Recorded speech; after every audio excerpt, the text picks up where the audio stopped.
കൊല്ലം തേവലക്കര ബാറിൽ മുൻപും മർദ്ദനം നടന്നതിന്റെ ദൃശ്യങ്ങൾ പുറത്ത്. മദ്യപിക്കാനെത്തിയവരെ ബാർ ജീവനക്കാർ കയ്യേറ്റം ചെയ്യുന്ന ദൃശ്യങ്ങളാണ് പുറത്തു വന്നത്.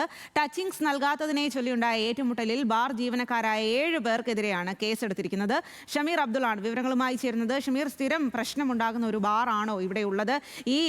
ഇത്തരത്തിൽ ആക്രമണം നടത്തുന്നത് ആരാണ്? ഇതിന് പിന്നിൽ ആരാണ്?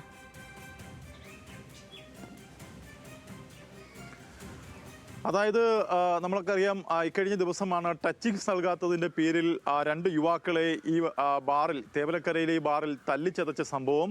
അതുമായി ബന്ധപ്പെട്ട് അരനല്ലൂർ സ്വദേശിയായ ജോർജ്, സിജോ എന്നിവർക്ക് പരിക്കേൽക്കുകയും ജോർജ് നൽകിയ പരാതിയിൽ പോലീസ് ഏതാണ്ട് 3 ദിവസം പിന്നിട്ട്, അതായത് ഇന്നലെ നമ്മുടെ വാർത്ത വന്നതിന് ശേഷം പോലീസ് 7 പേർക്കെതിരെ കേസെടുക്കുകയും ചെയ്തു. അതായത് ആദ്യം ഇത് ഒത്തുതീർപ്പിലേക്ക് പോകുന്നൊരു സാഹചര്യത്തിലേക്ക് പോലീസിൻ്റെ നേതൃത്വത്തിൽ അത്തരത്തിലൊരു ഒത്തുതീർപ്പ് ചർച്ച നടന്നതായിട്ടുള്ളൊരു ആക്ഷേപം കൂടി വരുന്നുണ്ട്. ഇതേ പശ്ചാത്തലത്തിൽ തന്നെ ഈ ബാറിൽ ഇതിനു മുമ്പും ഇത്തരത്തിൽ ആ ബാറിൽ ഉറച്ച് സംസാരിക്കുകയോ, മദ്യപിക്കാൻ എത്തുന്ന ആളുകൾ ഉറച്ച് സംസാരിക്കുകയോ മറ്റേതെങ്കിലും തരത്തിൽ മറ്റ് സംസാരങ്ങൾ ഉണ്ടാവുകയോ ചെയ്താൽ കായികപരമായി ആ ബാറിലെത്തുന്ന ആളുകളെ കൈകാര്യം ചെയ്യാനായിട്ടാണ് ഇതര സംസ്ഥാന തൊഴിലാളികളെ ആ ബാറിൽ നിർത്തിയിട്ടുള്ളത് എന്ന് പറയുന്നു. ഒപ്പം തന്നെ ഈ ബാറിൽ നിലവിൽ ഇപ്പോൾ ഒരു കാപ്പ കേസിലെ പ്രതിയെ കൂടി അവിടുത്തെ ബൗൺസറായി എടുത്തിട്ടുണ്ട് എന്നൊരു വിവരം കൂടി വരുന്നുണ്ട്. അത് സ്ഥിരീകരിച്ചിട്ടില്ല, ആ വിവരം പുറത്തേക്ക് വരുന്നുണ്ട്. എന്തായാലും നിരന്തരമായി അവിടെ എത്തുന്ന ആളുകളെ മർദ്ദിക്കുന്ന ഒരു ബാറാണ് ഈ തേവലക്കരയിൽ പ്രവർത്തിക്കുന്നത്. മുമ്പും സമാനമായ മർദ്ദനങ്ങൾ ഉണ്ടായിട്ടുണ്ട്.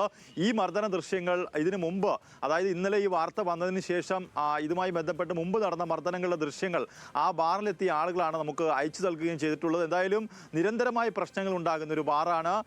ഇതിൽ പോലീസിന് ഒരു ഏകപക്ഷീയമായ നടപടി, അതായത് കേസെടുക്കാതെ ബാറുകാർക്ക് അനുകൂലമായ ഒരു നടപടി കഴിഞ്ഞ ദിവസങ്ങളിൽ പോലീസിൻ്റെ ഭാഗത്തുനിന്നുണ്ടായി. പക്ഷേ ഇത് ചിത്രങ്ങളടക്കം, ദൃശ്യങ്ങളടക്കം പുറത്തു വന്നതോടുകൂടിയാണ് തെക്കും ഭാഗം പോലീസ് ഈ സംഭവത്തിൽ കേസെടുക്കാൻ പോലും തയ്യാറായത്. എന്തായാലും ഈ സംഭവത്തിലൊക്കെ തന്നെ അന്വേഷണം നടത്തുമെന്നാണ് നിലവിൽ തെക്കും ഭാഗം പോലീസ് വ്യക്തമാക്കുന്നത്. സ്വാതി.